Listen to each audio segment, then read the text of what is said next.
Chapter 2 Space Motel. Jack opened his eyes. He looked out the window. The trio had landed inside a large white room. "What kind of training place is this?" asked Annie. "I don't know," said Jack. The room was alone. It had no window. It had a white floor and the curved wall lit by bright light. "Hello," Annie called. There was no answer. Where were all the astronauts and space scientists? Jack wondered. "There's nobody here," said Annie. "How do you know?" said Jack. "I just feel it," said Annie. "We'd better find out where we are," said Jack. He looked at the page in the moon book. He read the words below the picture of the dome. A moon base was built on the moon in year 2031. The top of the dome slides open. The red spacecraft enter and leave. "Oh man," Jack whispered. "What's wrong?" said Annie. Jack's heart pounded with excitement. He couldn't hardly speak. "We've landed inside a moon base," he said. "So?" said Annie. "So the moon base is on the moon," said Jack. Annie's eyes widened. "We are on the moon?" she asked. Jack nodded. "The book says the moon base was built in the year 2031, he said. "So this book was written after that, which means this book is from the future?"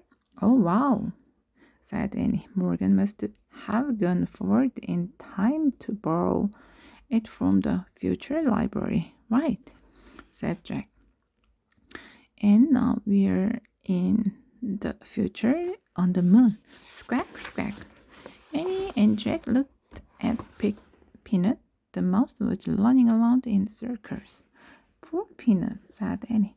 She tried to pick the mouse up, but Peanut hid behind the mango on the other end. "Maybe she's nervous about being on the moon," said Annie. "She's not the only one," said Jack. He let out a deep breath, then he pushed his glasses into place. "So what's moon base?" asked Annie. Jack looked at the book. He read aloud. "When scientists visit the moon for short periods, they eat and sleep in the moon base." "Space motel," said Annie. "I guess," said Jack.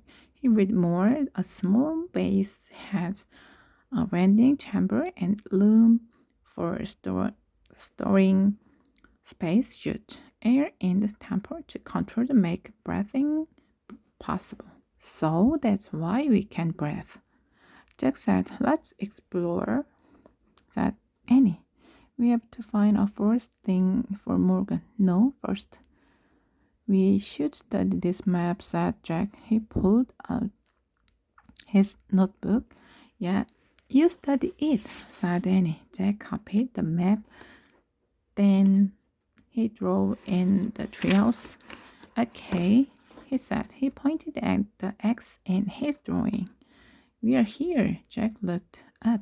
Annie was gone. "Oh, brother," Jack said. As usual, she had left without him before they could even make a plan. Jack put the moon book in pencil into his pack. Carrying his notebook and backpack, he started out the window.